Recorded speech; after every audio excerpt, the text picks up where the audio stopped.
And then the thing I realized with, especially with things like an inner vow where there's not a contract or not certain expectations that are spelled out that you know you have to do,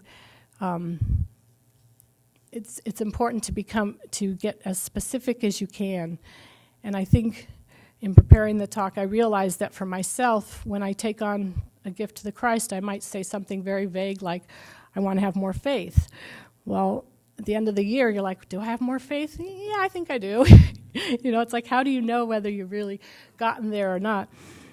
And so I was thinking that you might have to come up with something very specific, and Lent might be a time to do this, where you can take an aspect of that and say, well, I get anxious if I don't know what's going to happen next or what the outcome is, and that's where my faith is tested. So I'm going to, maybe say if I start to feel that anxiety about an unknown coming up, that I'm going to sit down, I'm going to take some deep breaths, I'm going to align myself and tune into the divine and ask for help. And if you do something very specific like that, then you can kind of measure that. Did I do that when I was starting to feel that way, or did I let my brain kind of spin out of control? And so I'm going to try to do that with Lent, to take part of my gift for the Christ and make it very specific to something that I can measure. And then I'm becoming much more aware, too, of that mindful speaking, maybe taking a moment before saying something, whether or not I can commit to something, and just being aware of what I say. And not that you're going to go around and write down everything that you said to people, but you also do want to kind of make notes like, oh, I really did want to do that with that person. I better put it on my calendar or make a note so that I follow up. And just because, again, you want people to be able to trust you when you say something and know that it's really coming, that you're going to really do what you said.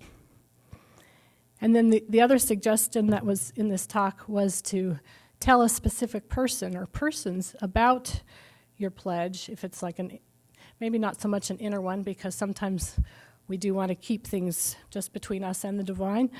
But if you have somebody that you're close to, maybe, telling them, if you see me starting to be anxious, remind me that I was going to do this, or something like that, so that it can help you accountable. And of course, we know that people wanting to lose weight or do an exercise program, that often works to have sort of a buddy system so that you can help each other to do it. And of course, now that I've told you all about my book thing, I'm going to have lots of people holding me accountable to that. So we can kind of look at all these different ways that we can try to become more faithful in our fulfillment of these things. I think, again, by trying to get your personality self out of the way and trying to really tune into what your higher self wants and what's important for that, and the God dwelling within us. The more we can tune into that, then we know that the commitments that we're making are the ones that we need to really be sure to follow through on.